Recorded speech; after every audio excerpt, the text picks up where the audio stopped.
Hello, so my name's Michael Conneely, and this is another Starwheel webinar. And in this series, we're looking at ways of interpreting the birth charts of members of an astrology student group. I think there are two more that we're going to cover. They're at fortnightly intervals. And then we're going to switch to topics. The first topic is how to interpret the Navamsha, the chart of the soul and marriage in Vedic astrology. And then the one after that is looking at transits through members' charts in Western and Vedic astrology. And then it's Christmas, and then a whole series of topic-based webinars relating to all three levels of the course will start.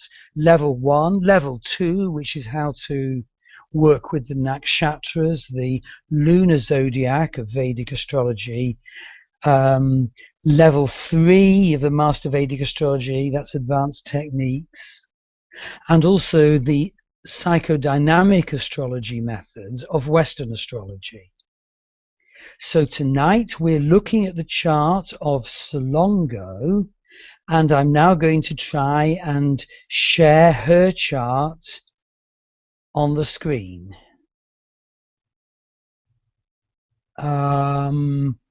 So hopefully this is the right one. And we'll start at the top of the presentation. Now, the idea is you can replay this and freeze it at any point. So here is a simple presentation of the two ways of drawing the Vedic birth charts. And there's the North Indian, which is diamond-shaped with the angular houses in the middle, and the South Indian. And we will be using the South Indian chart format for this webinar. And there's a presentation of the signs that lie behind the houses. So in this sample chart, the first house is Aries. So that's just a background reference. But now, well, there is Solongo's North Indian charts. What do I want to say first of all when seeing that? Well, what strikes me first of all is that Rahu, the north node of the moon, is in the 7th house, and the ascendant, the first house, has Ketu in it. And that immediately gives an incarnational fated script of really naturally melting down self-assertion because of thrust towards relationship. So we'll be looking at that. Notice that Venus and Mars are conjunct in Leo in the 11th house. And Venus and Mars don't actually get along easily. It's a steamy, heated energy that needs to be understood and purified. Western astrology normally gets this wrong. Sun is in the 12th house. And that often means an absent father or someone who is pretty psychic, and or foreign parts, someone who will do well in foreign parts or in institutions, because the 12th house is where we go beyond the birth culture. And notice that Jupiter is in the Capricorn 4th house, 1, 2, 3, 4. And Jupiter's actually fallen in Capricorn. It's a very big script, therefore. Not only that, Jupiter is conjunct Mandi and Gulika, who are the shadow children of Saturn. So instantly, just from that chart, we see there's a special Jupiter script, but actually it develops further as we look at other charts. So going down, there is Solongo's South Indian style Vedic birth charts. Notice Moon in the 9th house. Again, well, the 9th house is about, well, fathering, but also spirituality and foreign parts again. And so there is the Lagna or ascendant, the first house in early Vedic Libra. And so here's a summary of the planet positions, which you can freeze the replay to study. So we have ascendant at 4 Libra, Sun at 20 Virgo in the 12th house, Moon at 17 Gemini in the 9th house, Mars and Venus very, very close in Leo, 23 degrees and 24 degrees, Mercury, Rashi Sandhi, very edge of sign, in the very first degree of Libra, Jupiter debilitated at 13 Capricorn, Saturn at 1 Scorpio, another Rashi Sandhi planet, Rahu in Aries, Ketu in Libra. But as you see above, Aries is the 7th house of marriage and Libra is the first house, the Lagna or ascendant. And so because Solongo has ascendant in the 7th house, everything about her life will be managing balance. And that isn't easy. Partly because we can have drives which destroy balance, but partly because balance can destroy us. I mean, I have found that Mercury in the 7th sign in the first house, so Libra first house, Mercury can lose itself by trying to cover all possible options in any presentation so that perhaps no one knows what the heck they're on about, and they lose themselves. You know, I don't know whether that applies to Solongo. It's very air, very mentalistic. And remember that the ruler of Libra is obviously Venus, so Venus is the chart ruler, the most important planet in the chart. And in fact, we'll be having more to say about that. And Venus also rules the very difficult 8th house, Taurus, a house of death and rebirth, of transformation. So let's go down to the Nakshatras. Now, the Nakshatras are the wonderful, powerful, utterly surely declarative 27 lunar signs of Vedic astrology that are thousands of years old. Each sign is where the moon is on the 27 days it takes to go around the heavens. Notice that ascendant is in Chitra.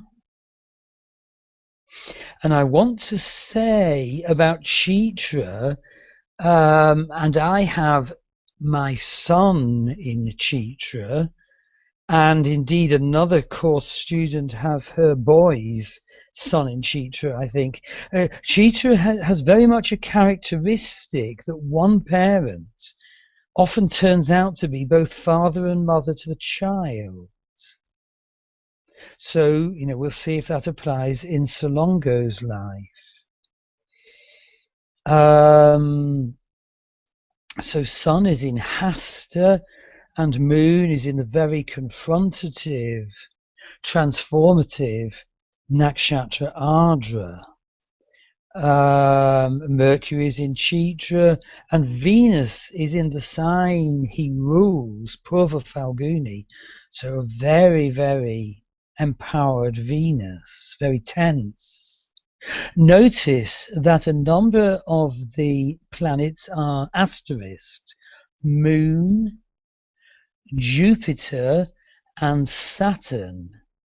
And that, oh, and Ketu, and 4.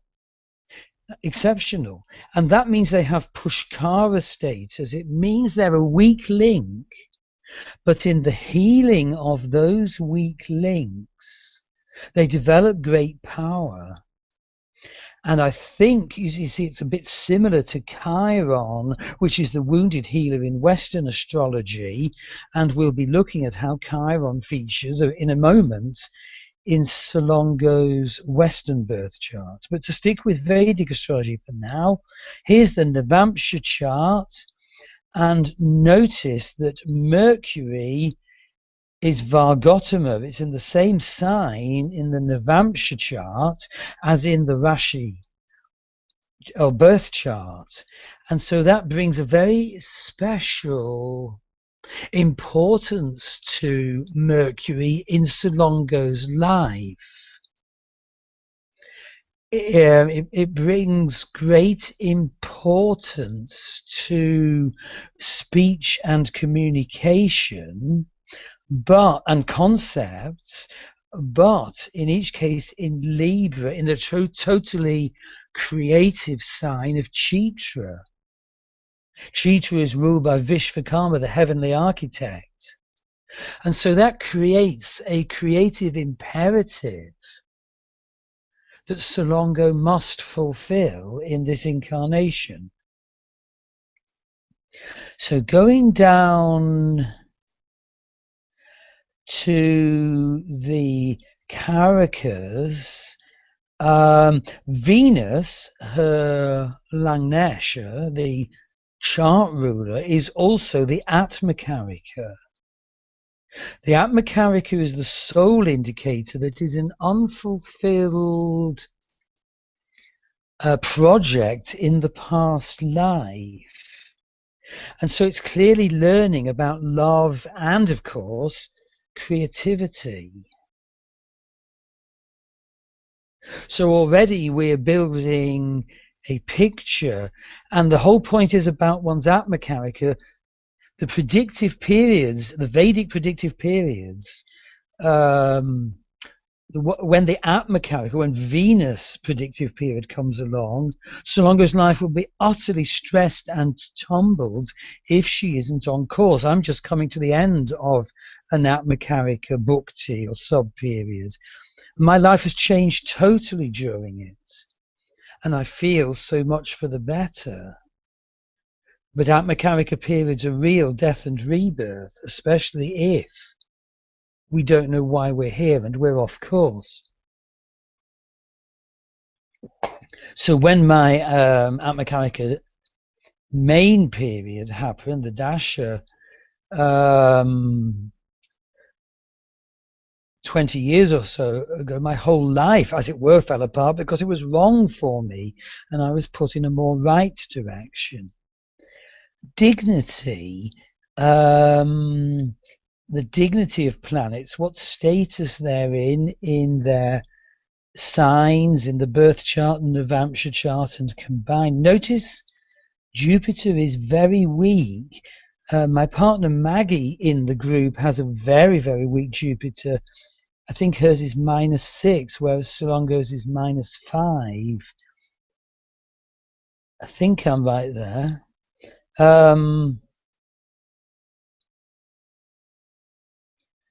And the Sun is weak in the Navamsha and only a tiny bit stronger in the Rashi.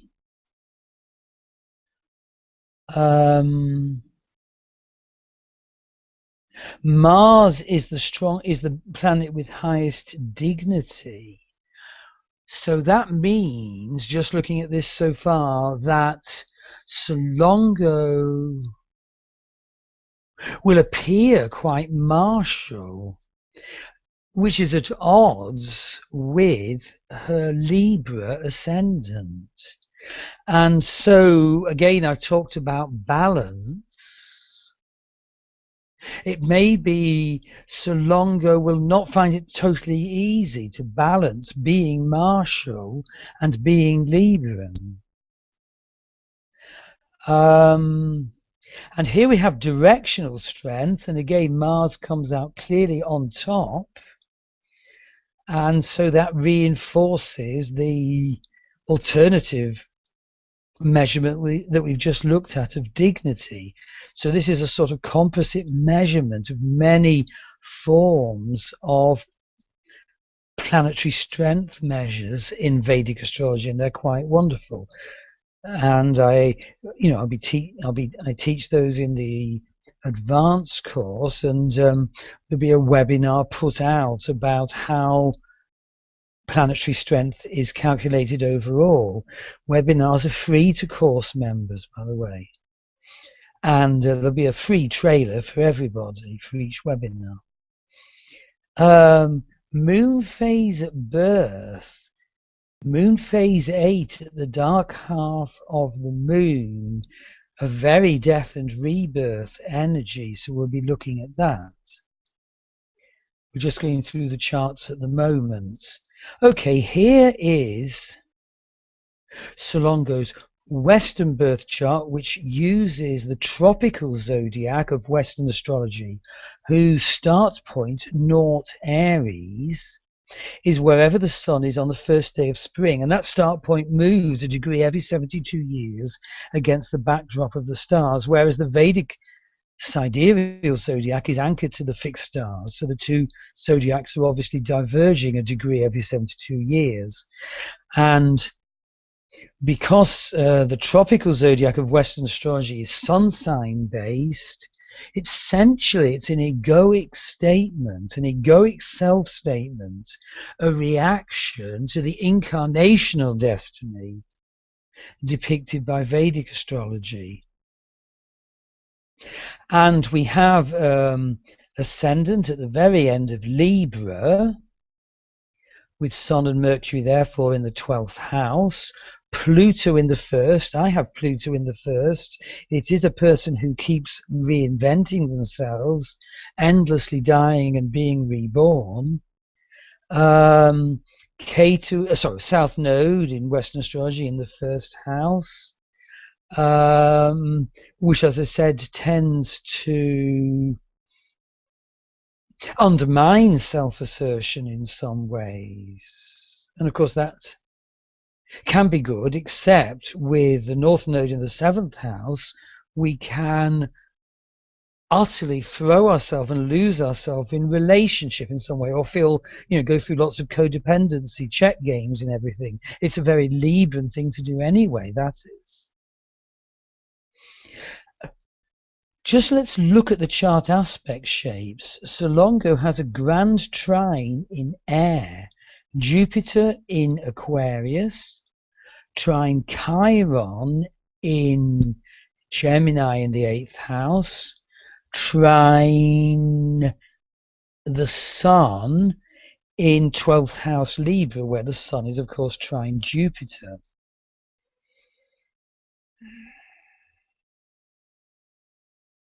Remember what I said about the exceptional number of Pushkara planets, and here we have Chiron in a Grand Trine. So the wounded healer paradigm is very strong in Solongo's destiny. But Grand Trines are not easy because they partake of all one element, air here, and so they're unbalanced in a way. They point to a tremendous and beautiful harvested finished talent, but they have to be worked at and understood, and that's why astrology is very, very good. I have known Grand Trine people who are appalling, Grand Trine in air, seeing themselves as utter great prophets. But what they are spouting is completely ungrounded. I remember one kept looking at the number plates of cars as they were passing and declaring from the numerology of the number plates the futures of the passengers in the car in a very sort of messianic way. That's exceptional. But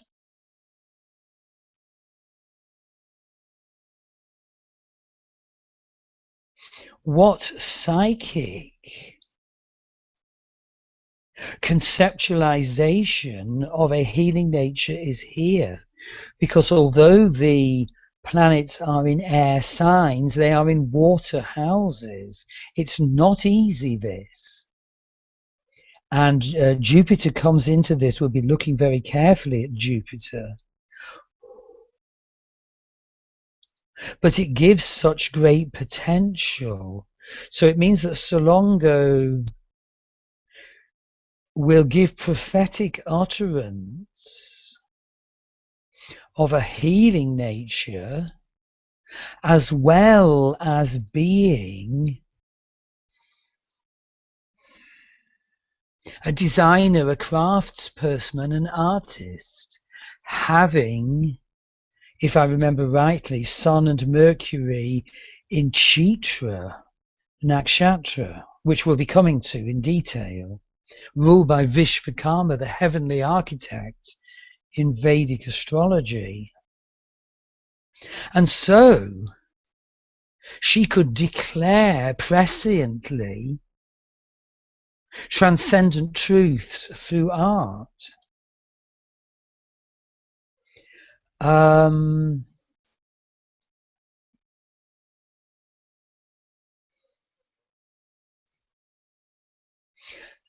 Just to say, Neptune is sort of out on a limb in this chart. It's a bit of a sub-personality because the aspect is part-time, it's not strong. And so unaspected Neptune has to be integrated into the rest of the chart and understood. We'll look at what the Hubers have to say about, the aspectation of Neptune or otherwise in a moment. I have an unaspected Neptune subpersonality. Sometimes it takes me over totally. Once when it was activated by age progression, I suddenly found myself doing clairaudience and clairvision for a 3-year period. Took over. It's very, very sensitive.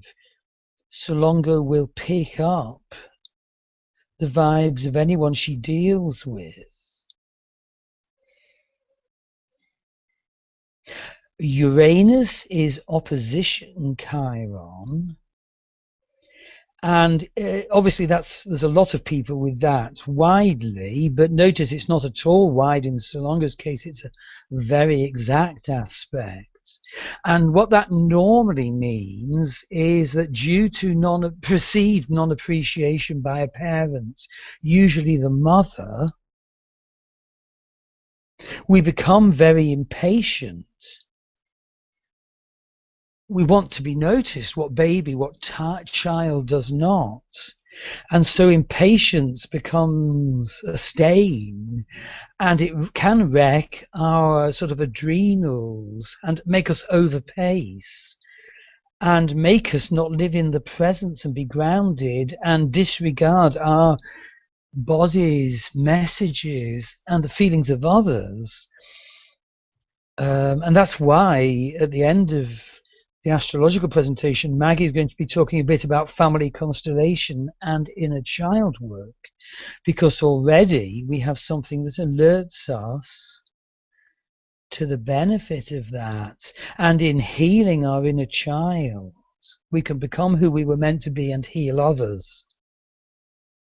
And what I want to say is this: there's a great interplay between the Grand Trine and 2 T-squares. A T-square is where planets oppose each other 180 degrees, and those 2 planets are at 90 degrees to another planet. And so basically the way it works is that great tension builds up in the opposition, and it discharges itself into the apex planets.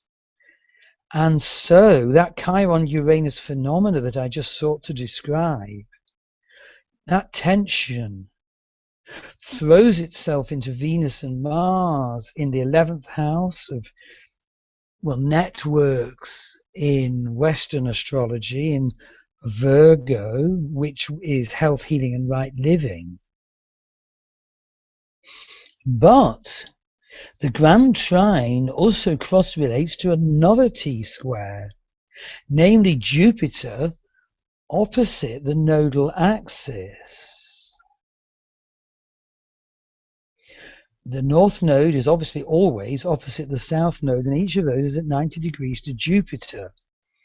Now I think it would be right to go in a little to the detail of that, because that's huge in evolutionary astrology terms.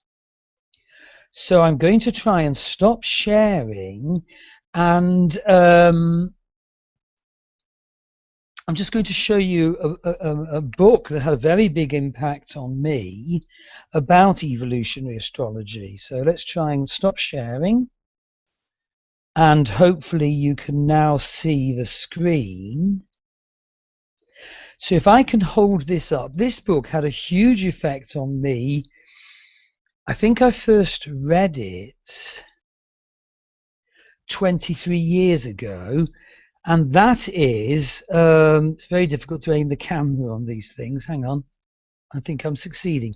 Karmic Astrology by Martin Schulman, The Moon's Nodes and Reincarnation. And it's a wonderful book that told me so much about my karma, my incarnational destiny. But I have to say, it is in Western astrology.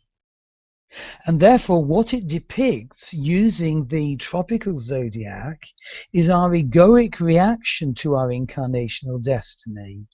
Whereas I would submit that the actual hard and sure declaration of that destiny itself comes using the sidereal zodiac, the positions of the nodes in Vedic astrology.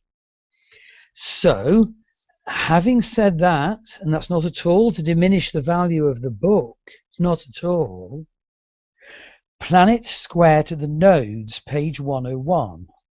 Planets which square both nodes act as a distraction to the central theme in life.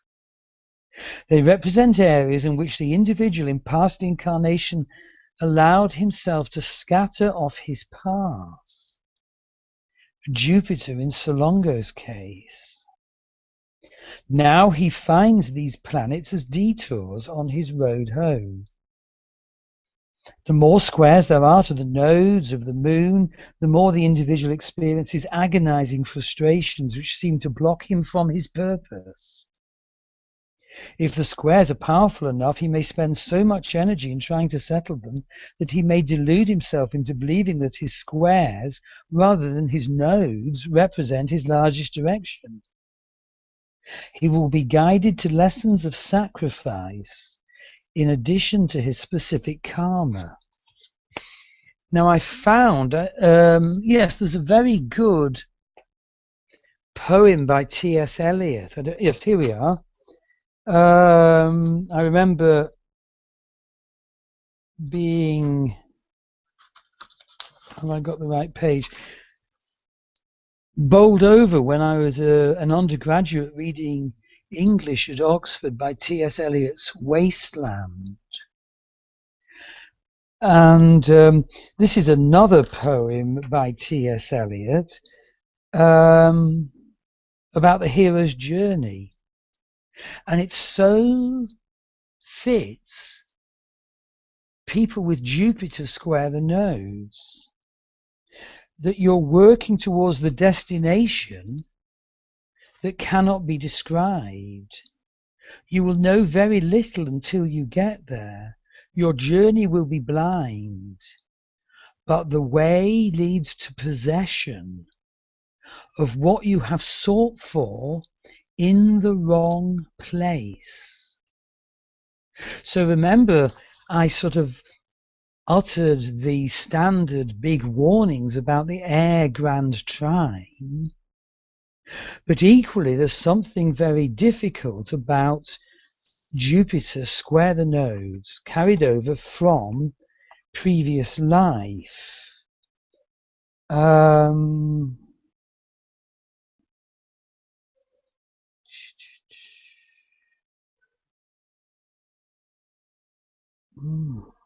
So what's Jupiter in Western astrology square the nodes about? Well, clearly it's about the big picture type of thinking, philosophy, and I suppose with an air Grand Trine, the two of them could combine a totally ungrounded philosophical paradigm,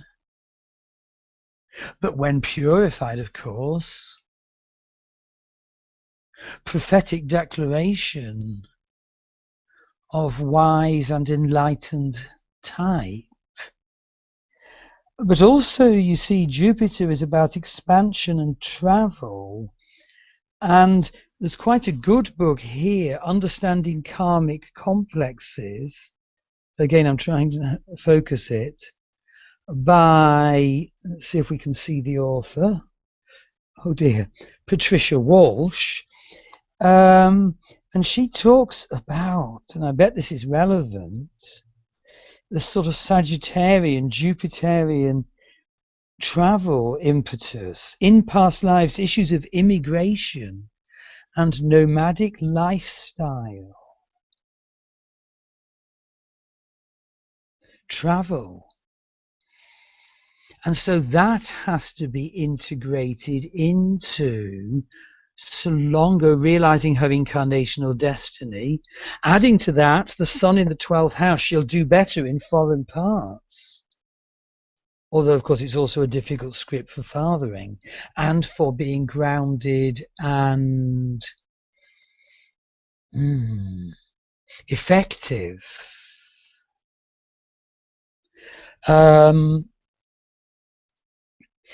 Right, there will be another book I'll be showing later, but let's now go back to screen share. And is this the right one? Yes, so there is the Western astrology chart. Here's the Huber chart. This is psychodynamic astrology. Notice that Saturn semi-sextile Mercury cut off Pluto. And how would you interpret that? Well, I said that Pluto in the first house is an intense person who goes through endless reinvention of themselves, death and rebirth. But something about the blocks of mentalism might cut Solongo off from truly authentic connection to her first house Pluto, possibly. And Neptune is, of course, seen as completely unaspected under the strict orb rules of Swiss Huber School analysis. And I've mentioned how powerful that is, but that you've got to realize an unaspected planet, sometimes you can just inhabit that and forget the rest of you. Sometimes you can inhabit the rest of you and lose sight of the unaspected planets. And you're not so sure about how you're coming over to other people. I have an unaspected Venus-Neptune subpersonality, an unaspected Pluto. And I think I'm coming over perfectly sort of normal to other people, but they would suggest terms other than normal for the way I'm coming over to them. So it is a challenge of integration. And for that reason, I'd strongly recommend psychosynthesis role play, and I've done loads of that. Here is a summary of the aspects. The Grand Trine in air we've already mentioned. The linear Mercury-Saturn I've mentioned. The unaspected Neptune.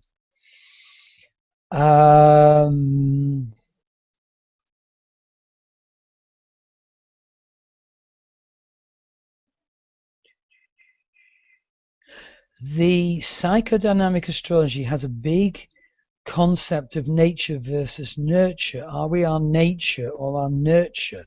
Our nurture is especially the impact on us of our various earliest upbringing.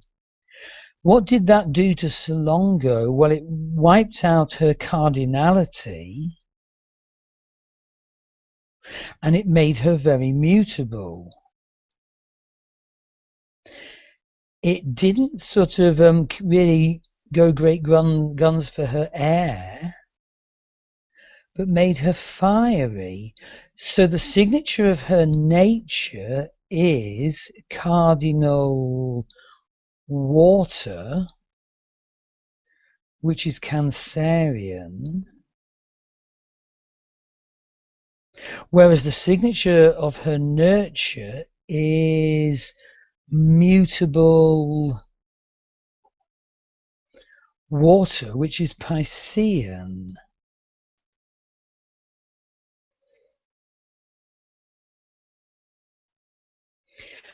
There's an awful lot that could be gone into there, indeed, about into the whole of psychodynamic astrology. And to students studying Vedic astrology, I offer as much Western astrology crossover as they want, and vice versa. Students studying Western astrology can do Vedic astrology crossover if they want.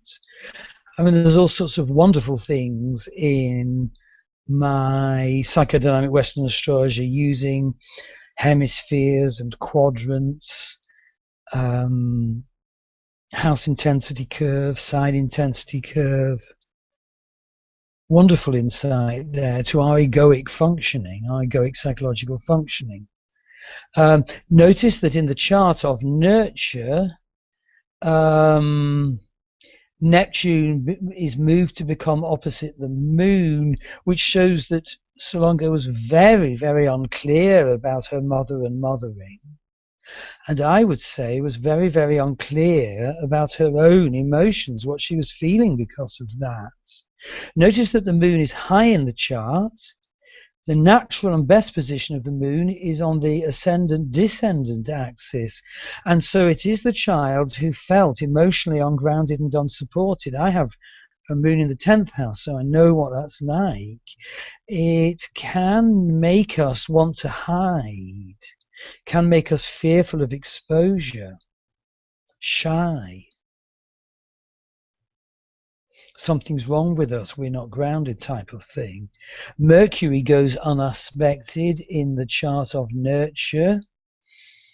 So again, there could be the risk of not integrating thought concepts, or conversely of cranky thought concepts.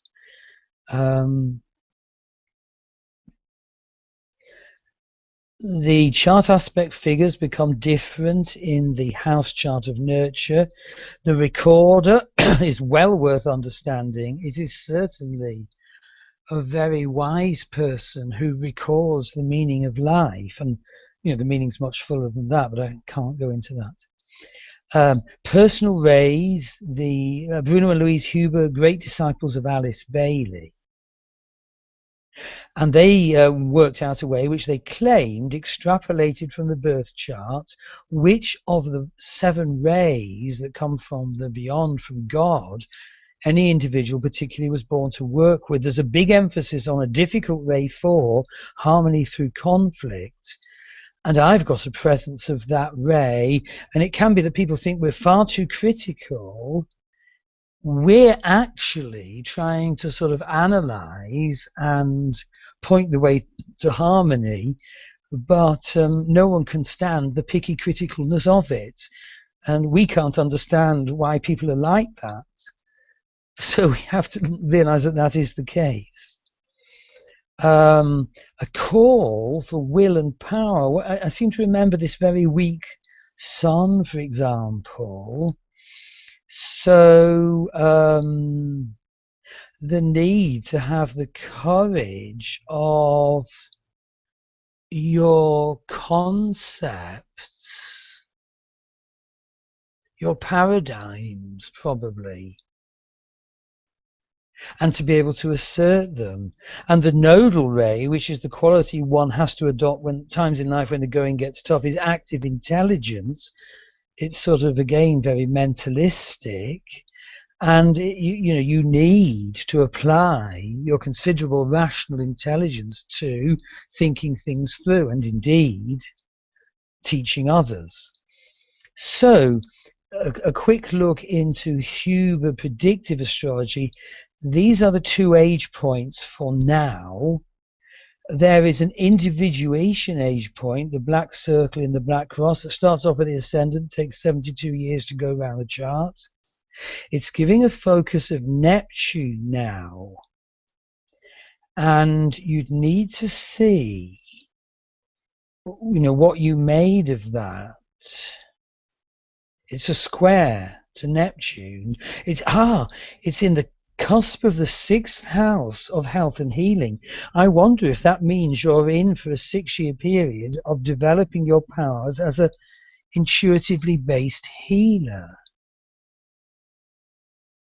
When my individuation age point aspected my unaspected Neptune, and it was predicted that I would, by clairvoyance in Bristol, I developed clairaudience, and I heard all sorts of words and music that I wrote into a first novel. And also clair vision. I saw the world for, I think it was about 3 years, through a transparency of hunter-gatherer peoples on a coastal plain. And again, I put what I saw about their wisdom and their lives in the novel. So that's the end of the chart presentation. So what I'd like to do now is to go through the meanings. So I'm going to, I think, stop the chart sharing, see if I can achieve that. So you should see me again as I'm talking about the meanings in more detail. And there we are.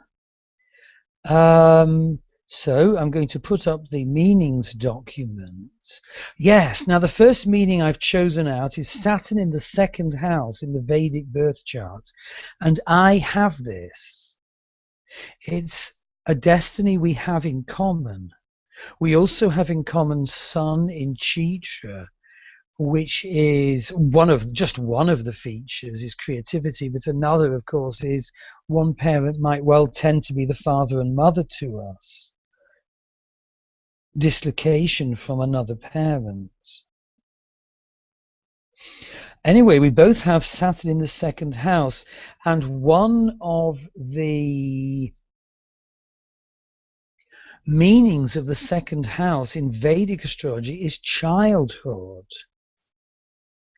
And so Saturn is lord of karma. So it instantly says that to the extent that Saturn is our karma, and he is really the biggest statement of our karma, our childhood is where we will experience a difficult and long-running karma from previous life. The 2nd house is also mouth. So the 1st house is sort of head, and the 2nd house working downwards is mouth. So of course that means we're prone to, gum problems and teeth problems. But there will be a block on speaking. And essentially this is the child whose voice was not wanted, whose voice was never heard, who got to realize he didn't even have a right to a voice. And so for that reason, we are going to do a presentation on inner child work. Well, Maggie's going to talk about it towards the end of the astrology. And I'm just now going to share a 3rd book, and Maggie and I are actually working through exercises from this book. You see, I've just been to Ireland yet again to contact my birth family who don't know I exist. Not to contact them, I mean to sort of see where they lived, visit their graves. And I had this big message that I must go. The message came from a person I did astrology for in the west of the United States who's a psychic and a psychic surgeon, and she said, I have to go because She described a place where there's an energy in the rocks waiting to move into me. And where she described was where my birth family was for hundreds of years, and very, very, very close to where they still are. And so before we went, I did the first bit of inner child work, really working on baby me, because my mother put me in a convent orphanage. And so I envisaged baby Michael. How would he be relating to his mother? And I saw her the other side of a wall, walking determinedly with her arms straight beside her side, walking determinedly away from me. And so how did baby Michael feel about, being abandoned? And I feel it's created scripts of sort of fearing meltdown, of not being able to realize my dharma, my special spark, of letting success slip through my fingers like water, things like that, of expecting not to be heard, of not being able to assert what I want, perhaps of not even knowing what I want. Scripts for my son in Libra. And of course I seem to remember Solongo, who has Sun in Libra. Let me be the glove that fits your hand, fit into the convent orphanage, fit into the adoptive family, etc. And so I'd like to sort of definitely recommend this simple but very good introductory workbook, the Inner Child Workbook, What to Do with Your Past When It Won't Go Away, by Catherine Taylor. And there's wonderful clear exercises. So looking at the contents, we have discovering and healing your children within, and then chapter 2, the first child within, the infant self, then the toddler self, then the young inner child, and so on. And the exercises are very clear and worthwhile. So I'll go to page 37, chapter 2, the infant self. Welcome to the world. The degree of nurturing safety and trust you feel towards others is a clue to the degree of nurturing safety and trust you felt when you were an infant.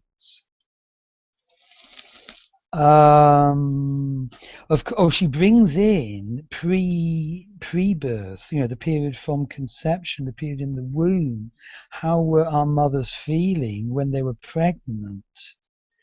With Saturn in the second house, it's not good.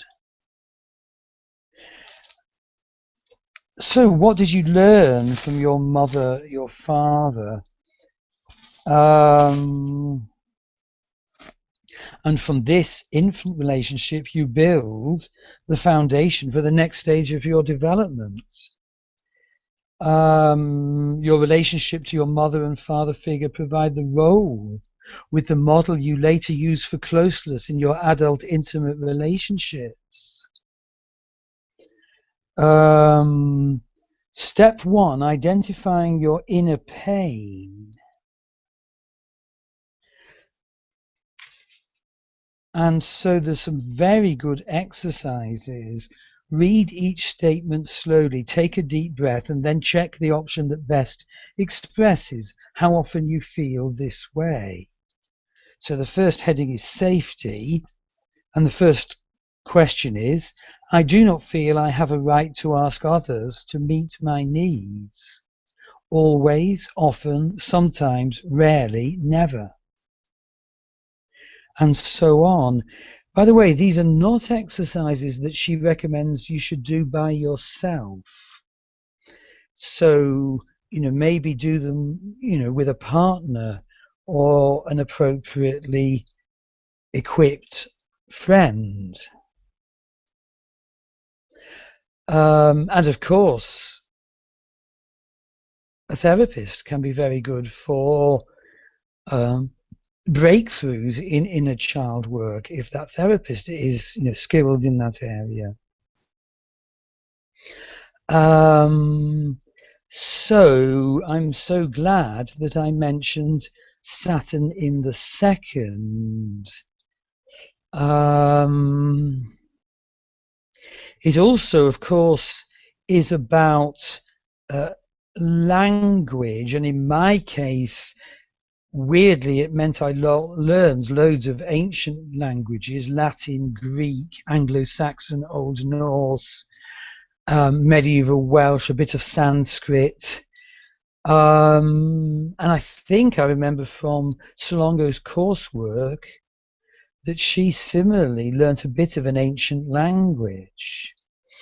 So, the next thing is Saturn is in Scorpio. So this is focused or restrictive activity. It's shrewd and analytical and orientated to defense. Yes, and the thing about it, and Saturn in the second house can generate financial success over time. But I would say that can only come when the destruction of Saturn in the second house is healed.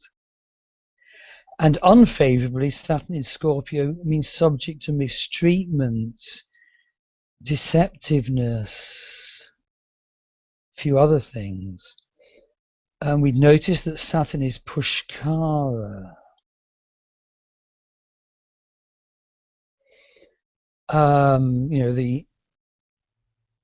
The weak link, the purification of which will bring great success. Saturn is in Vishakha lunar sign, which goes from Libra to Scorpio, so spans them both.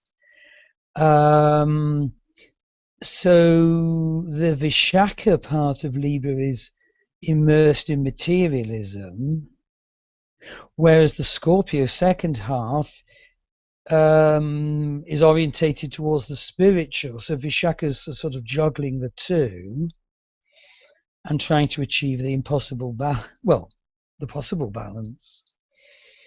And Scorpio Vishakha has many toxic qualities, but it can lead to secret knowledge, the knowledge to transform the present life. The symbol of Vishakha is the triumphant archway. You'll go through archway after archway of success at best. And if you sort of learn to purify Vishakha energy, you'll hold families together, groups together. It's wonderful. But the unregenerate Vishakha is terrible. It's the sort of entrenched conflict and who cares about you and do it anyway, that sort of energy. Terrible. But I mean, you are definitely treating it as the archway, the threshold of each phase after the other of spiritual development. There's a strong connection between sexuality and spiritual development and individuation. So this, the vagina being considered the gateway to heavenly experience in Vishakha. And Saturn is exalted in Vishakha, but it can be ascetic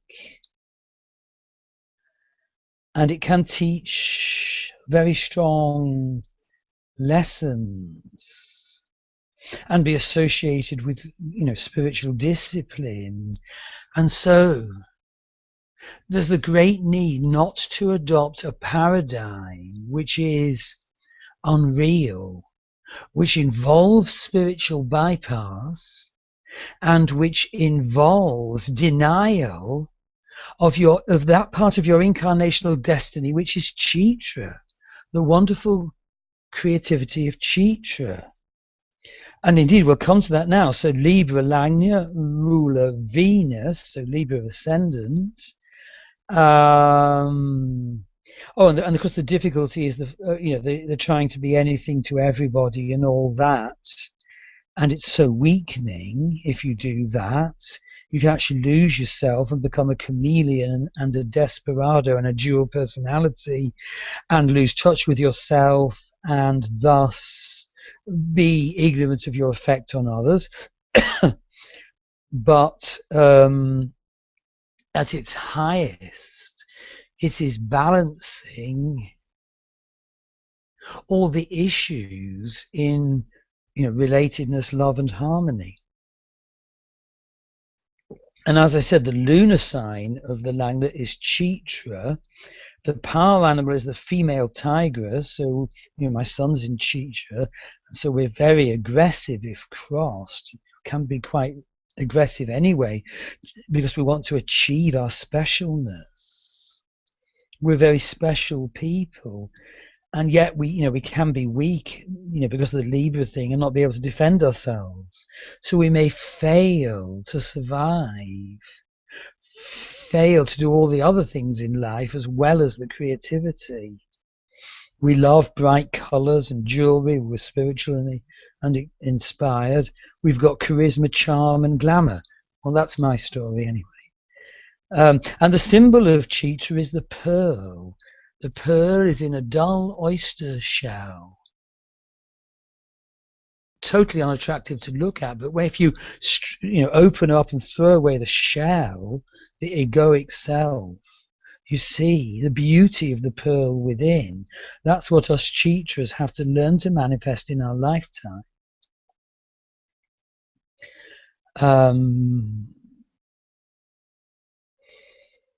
I'm actually writing a book about a people called the Tuatha Danann, who in the penultimate invaders of Ireland, and I think they were very Chitran, and they didn't survive.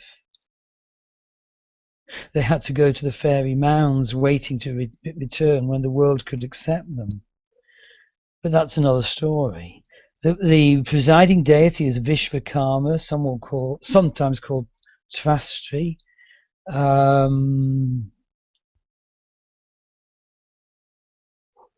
Motivated by opportunities outside their place of birth or in foreign countries. So that's both you and me, Solongo. The capable designer, the artist, refined, dignified, discriminating, attracted to exciting yet irresponsible mates. Quarrelsome, surely not. Critical, definitely not. Too quick to challenge, no. Okay. Help, I don't want to read some of those. So, if anyone denies the female tiger's specialness, she will lash out with her claws and destroy and go off without a second thought to search for new killing fields to find her specialness, her joy, and her happiness. Her mate is the most special person in the world to her, unless he harms or betrays her. So there's loads of stuff about that. There's an Osho saying, until you die, there's nothing I can do for you. A Chitra has to learn to slough off his or her ego, to let ego die. Aspire to reach perfection. The pearl in the sky is the fixed bright star of Speaker at Naught Libra, the anchor point of the sidereal zodiac. The energy is Rakshasa or demon, and it's totally tamasic. In terms of the gunas, each of the Nakshatras have a rating, so that Ashwini, the first one, is treble Rajas, dominated by desire. Well, Chitra is tamas. So dominated in a sense by darkness, but wanting to make it special. And of course, the final nakshatra, Revati, is pure sattva. It's very important to know your gunas. And of course, you have to develop awareness of your gunas. You just can't be enmeshed in them, because all of them are about unaware life, in a way, even sattva. in a way. Right, let's go down now to Moon in Ardra. I hope I'm doing all right for time. I seem to be taking a long time over this. So I've got to hand over to Maggie shortly to talk about family constellation and inner child work. Well, Moon in Ardra is tough. The power animal is the bitch. The symbol is the diamond. The key word is new growth by elimination of old rubbish. It's about moistness, green and freshness. So if you're not living as you ought to for your incarnation, the moistness is the tears you weep. But if you are on course, it is the moist green freshness of new life. Above all, an Ardra must not do the wrong job. She must not do anything wrong. It is so attuned to the path of Dharma. And in sticking to the path of Dharma and realizing it, the Ardra person moves from being confrontative and difficult to having the quality of the polished facets, the faces of the diamond. The deity is Rudra, the thunder god. Rudra destroys everything that does not belong to a particular person. Most of the time, the ego considers these activities negative. Suppose you have a job that's neither good nor bad, but at least gives you a reasonable income. However, if your soul feels it's better, you start leading another kind of life. For example, the uncertain type life of an artist. You will weep bitter tears if you resist the call of your soul. And that's just reminded me, look into those Huber age progressions, the nodal age point, the call of your soul, the individuation age point, the unfoldment of your individuation, of your egoic self. Very, very important now. Sun is in Hasta, in Virgo, the female buffalo, a very tricky sign. It's associated with the dexterous hand of the conjurer, and it can not be truthful. It is again a craftsman sort of sign, like Chitra, skilled, service orientated.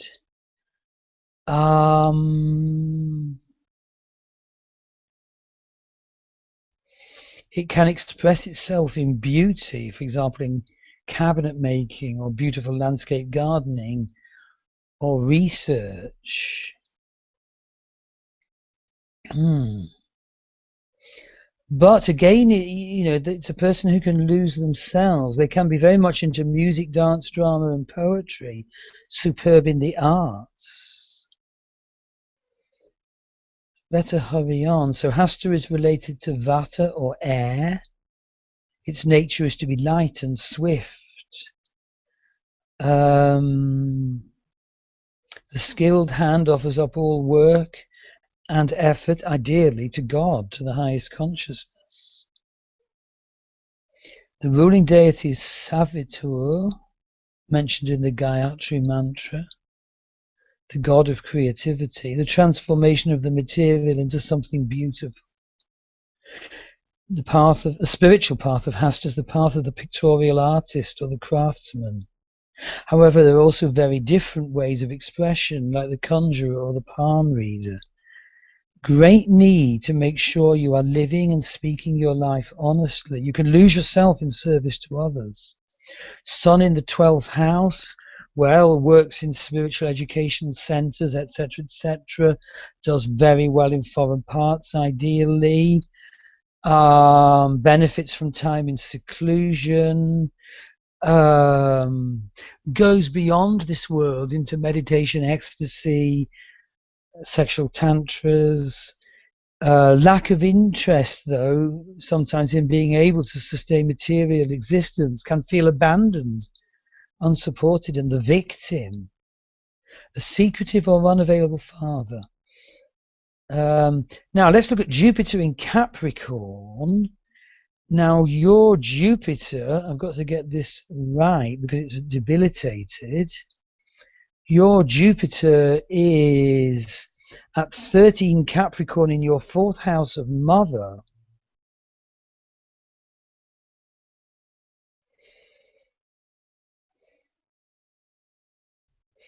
Right. And so it is, and so it's Nietzsche or debilitated. What that means is that you may find it difficult to perceive and identify your enlargement, your guru path, the overall path of the expression of your talents. You may find it so hard to identify that. You may throw away doing it by wanting to be nice to other people because you're Libra ascendant. It's due to your mother, this problem, because it's in the 4th house of Mother. And indeed, Capricorn is repressive mothering, emotionally restrictive mothering. Mother wanted you to be someone you aren't. Maggie has the same, exactly the same. And you lose your life if you don't solve it. I seem to remember your Jupiter's Pushkara, and a Pushkara Jupiter will definitely, eventually, if not sooner rather than later, make a great success of a marriage. Because, of course, Jupiter is the husband in Vedic astrology, in a woman's chart. Now, I mentioned Jupiter square the nodes in evolutionary astrology, and it's a skipped step in the Western framework, in evolutionary astrology in Western. So Jupiter square the nodes correlates with honesty that comes from the soul having identified her personal truth, what is true for the soul. Jupiter manifests as a conflict of self-identification. Thus, an aspect of reality that's being expanded because of Jupiter, which is given a larger meaning in the soul's identity, creates irresolution of the identity process in the task of moving from the south node to the north node, which of course you can define and perceive. So something about the way you would give larger meaning is wrong, will impede the movement, and is brought over from past life. There is a member of our group, David Bottomley, who is wonderful at past life readings, by the way, and Maggie does them as well. So, given that beliefs filter what the soul considers as existing or real, Jupiter square the nodes contains the possibility of beliefs which reflects aspects of self-identity that are wrong, not being acknowledged by the soul, or being compensated for. So I've just given you a little taster of Jupiter square the nodes in Western astrology. Venus is Atmakarika, and I've given you a meaning of that in the notes. So, Venus is an unfinished project from your previous life, and so you're especially called to get issues of love and beauty right. Venus is the preceptor of demons. It's all about purifying our demons, if you like. And I've sent you quite a long note on that. So Venus is Lord of the First in the 11th, which is associated with gains, but you see Venus is Lord of the 8th in the 11th, so that might well be gains through, for example, death or wills or legacies and so forth, or partnership. And of course, with Saturn in the 2nd, you have to resolve the issue of value from childhood, heal your inner child and find your voice Otherwise, the whole value issue is blocked and the 11th house can't flower. The moon phase is Tithi 8, Ashtami, and I've sent you a long meaning of that in the notes. It's all about going through death and rebirth experiences. If you don't change in this way, your life will be a mess of restlessness, greed, anger, pride, arrogance, competitive, lack of peace of mind, blah, blah, blah. Some of those.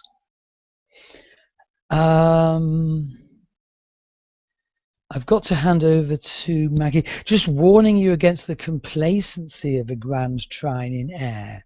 The potential complacency. I've so often met Grand Trine air people who are so complacent in their prophetic utterance, in their philosophical paradigm, in their spiritual paradigm, coupled with pride and false self-assurance.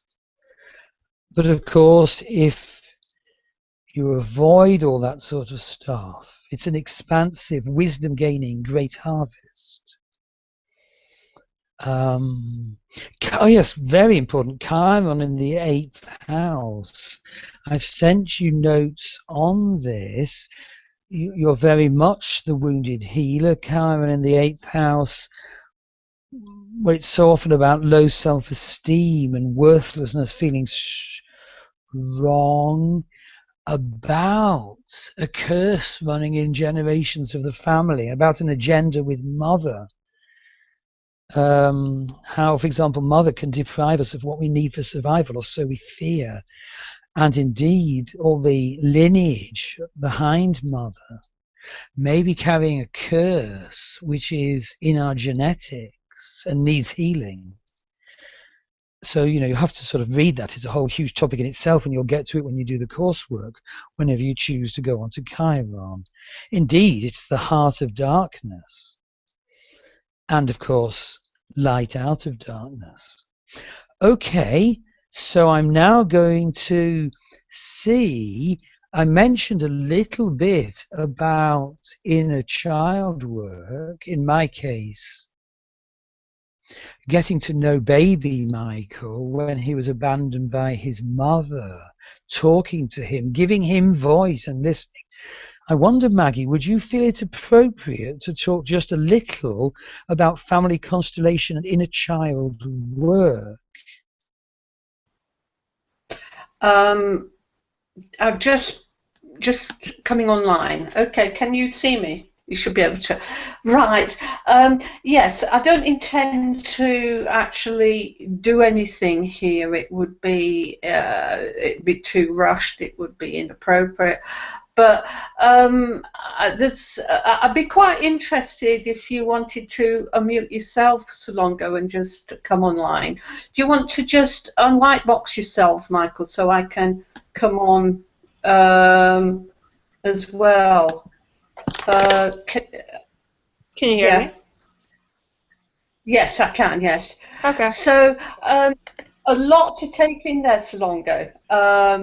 A lot to take in there, and as Michael's just asked me to talk about inner child work, I thought I'd just or the issues that might be there from childhood with Saturn in the 2nd. I just thought I'd be interested to hear whether you could relate to that. Yeah, I could definitely relate to what Michael said about the 2nd house. I did when I did the assignment on the 2nd house, and I did research into it. And a lot of it is very much true. I mean, I never understood why my childhood was the way it was until I studied astrology. And then seeing that, it had some kind of karmic issues, it just all makes sense. So I definitely relate to it very much so.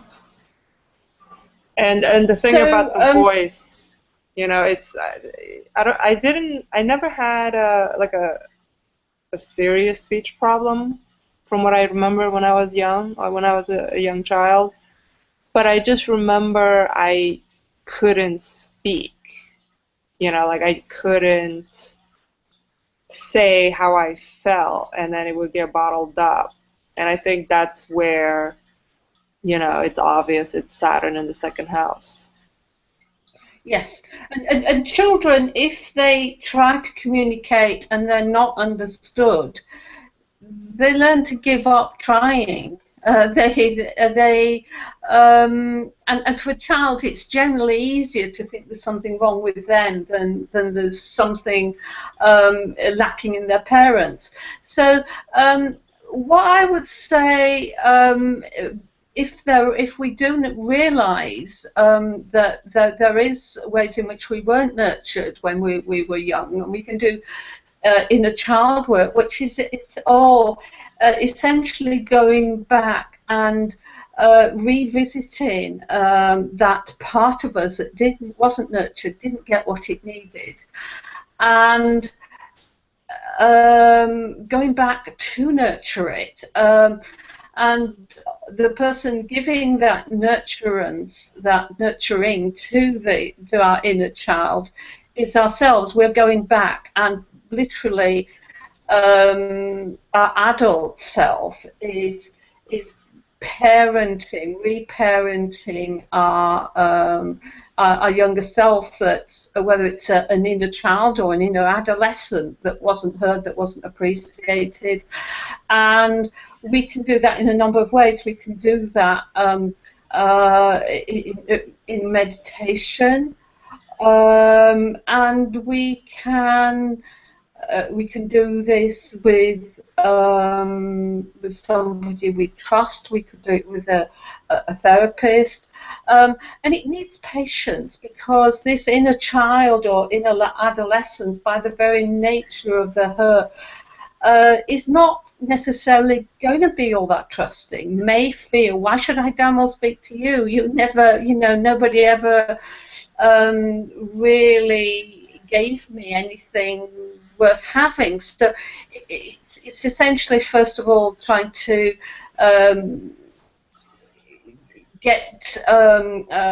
go back and gain the confidence of that inner child, and then allowing that inner child to speak to us. What are they experiencing, and really allowing ourselves to hear what that child is saying to us, not what we think from what we know that child would experience, might have experienced, but being in that present moment and hearing. And sometimes what comes out can be really, really surprising. So we can either do it as meditation. We could even choose to take something like a toy of some kind. Choose a toy. Maybe we've got, several little toys, and looking at them and deciding if there's one of them that kind of could represent, how we were as a child, and if we have one of these toys, looking into the eyes and having a sense that we're really talking and really listening, and we're listening with an open heart, not with a place of judgment. So that can be a good, a really good thing to do. And we are building a relationship, so it's not a one-off thing. It's not a one-off session. It's something that it takes time, and we may start off re-nurturing an early part of us, like an infant, and that then may grow up, so that then we've got to nurture the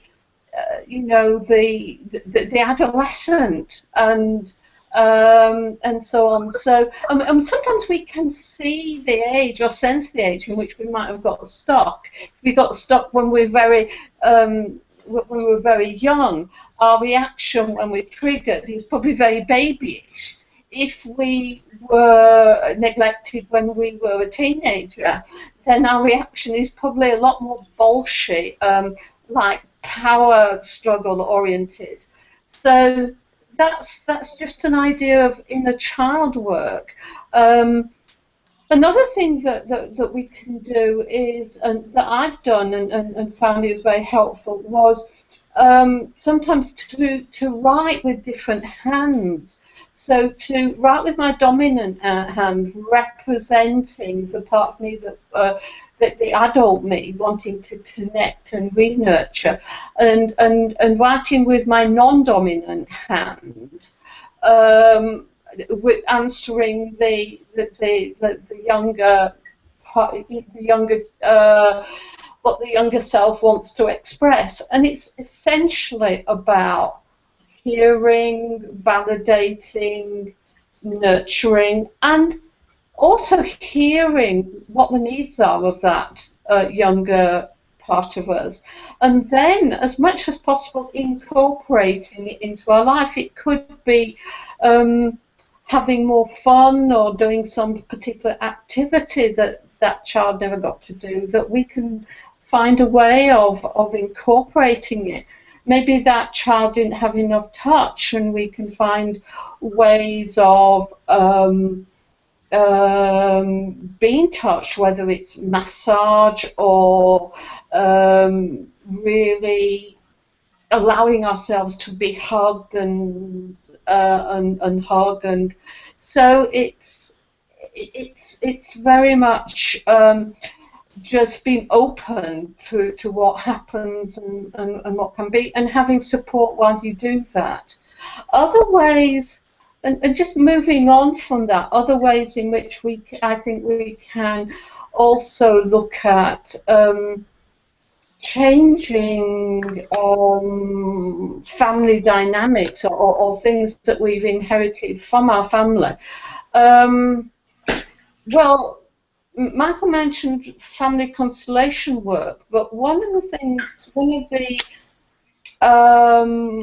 approaches that I've probably got more experience with than family constellation work is body code, an emotion code, and within that we can look at emotions that we've inherited from our parents, not just from our parents, but it can go back many generations in time. And by clearing that, which we do in quite an easy way in the body code and the emotion code, we are not only clearing ourselves, but we're clearing back through our ancestral lineage, and we're also clearing down from our children to our children, so our children don't have to carry that on. We can also clear things like cording to people where we've got dysfunctional cording. We can clear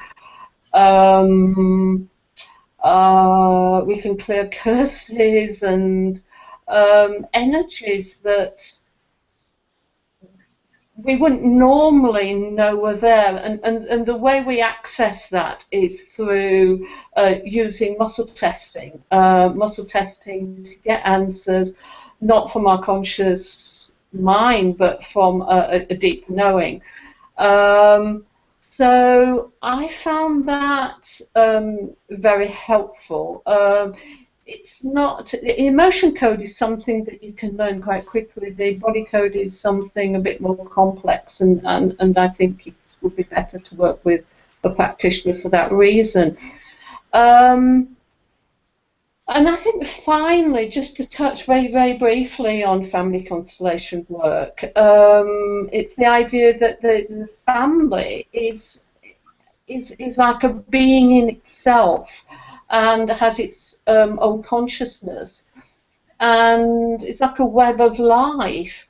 And if we reject part of that web, or if part of that web is rejected, then we are filtering the life that comes through to us. So, for example, if we have loads, if we've got just lots of anger, lots of charge around our parents, then by rejecting our parents, and we might have really good reason for doing that, by rejecting them in a subtle way, we're rejecting ourselves. Well, not in a subtle way, but we are rejecting the life within us that comes from our parents.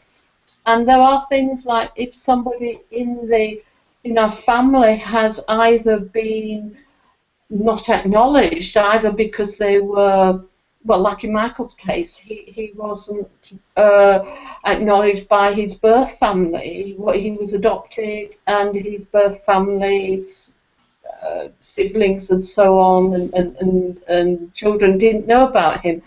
Then that is going to create a ripple within the family. And that other members of that family are somehow then given the task of kind of representing that energy. And they are, other things can be when a child is aborted or miscarried or dies suddenly. It's like there is a hole in the family, and that hole gets expressed often in a distorted way. So in family constellation work, which is quite complex, really, you can get a group of people there, and the person who is wanting to seek resolution into their family dynamics chooses people to represent people in their family, and what comes out of that is sometimes very unexpected revelations, insights, clearing that bring some, greater degree of peace and resolution.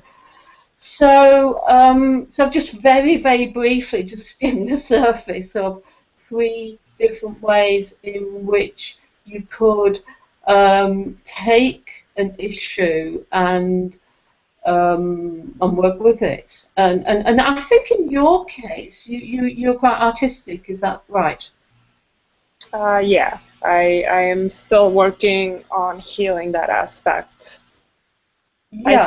I think what Michael said about the individuation point, I think it was, I wasn't sure if it was sextiling Uranus, or was it Neptune? I'm not sure, but that period I feel like it has been related to creativity. Yes.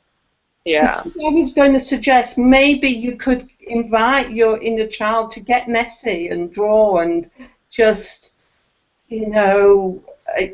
especially creativity needs to be given the permission to be messy and not be perfect, and maybe that's something you could do. Mm-hmm. Anyway, I'm just looking at the time now, and I see that it's probably time for us to wrap up. So I'll just pass you back to Michael just to finish off.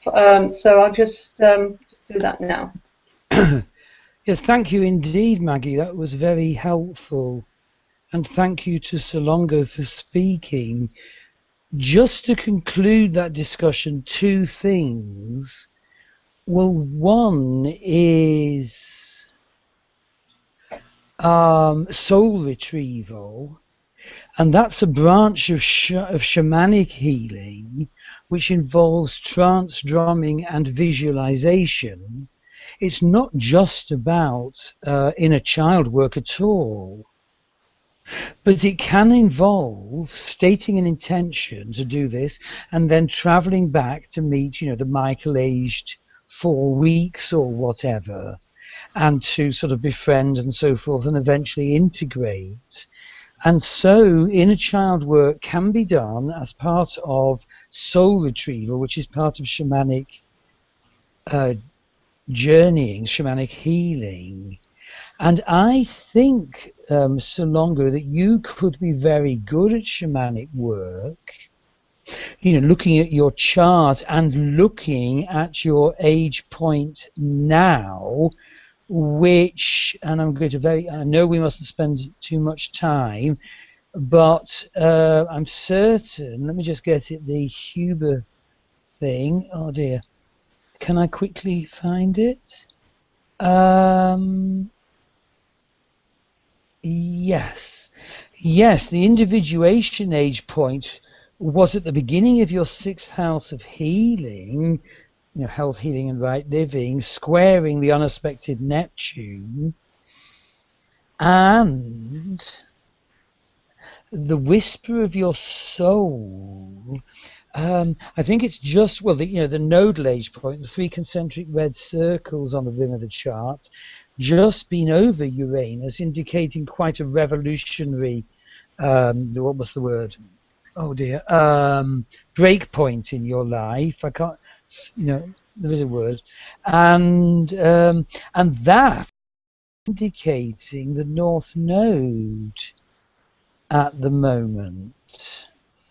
So there's a couple of bits of guidance there, and I can send. The thing is, I'm very happy to send you the training module on soul retrieval, but you'd have to do the training module on shamanic journeying first, because that's the sort of gateway to the soul retrieval. And in the soul retrieval, you could set out an intention to meet the Solongo age, whatever. So if you feel that's relevant at any point, I'd be very glad to work with you within the course on that. And lastly, there was a sense of curse. And I just want to say this is a very odd thing, because I think it sort of applies to your lineage. And indeed, I can't remember if it was you or another student. I think it was another student who asked about curse around children. And I quoted a section in the book on the astrology of children and curses to do with children, a chapter on that. I think it was me. Oh, right. Yeah, and so you suggested, I think, Kane Rao's... That's it, that's the one, so we could look into that.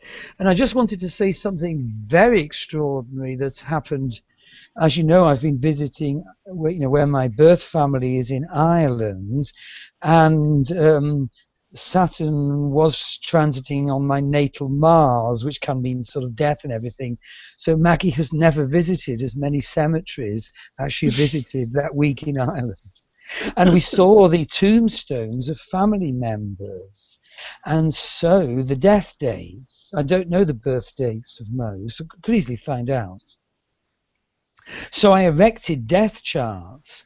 And the very, very totally extraordinary thing is that, for example, in the death charts of my grandparents, well, my grandfather died in 1965, my grandmother much later in 1993, and yet the moon was in exactly the same place in the heavens. And here it gets really freaky. What does this mean? The moon in each of their death charts was actually conjunct Mars in my birth chart, where Saturn was just transiting the moment of our visit to Ireland.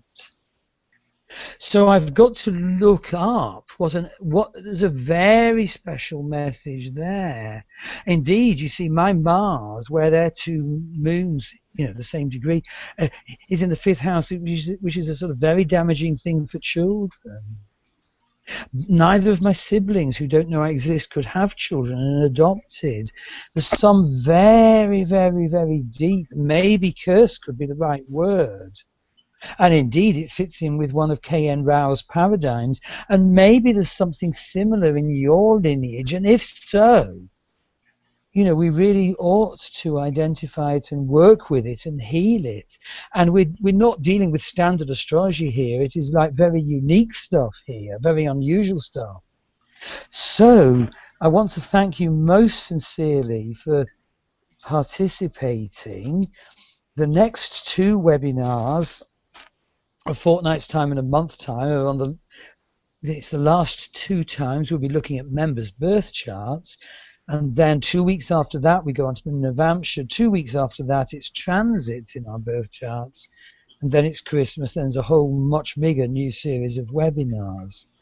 So, I want to thank all members of the course who will be looking at this webinar, and especially Maggie, and of course you, Solongo. And it's been, I think, very important to share this stuff. So thank you. No, thank you, Michael. And thank you, Maggie. Good night. Good night.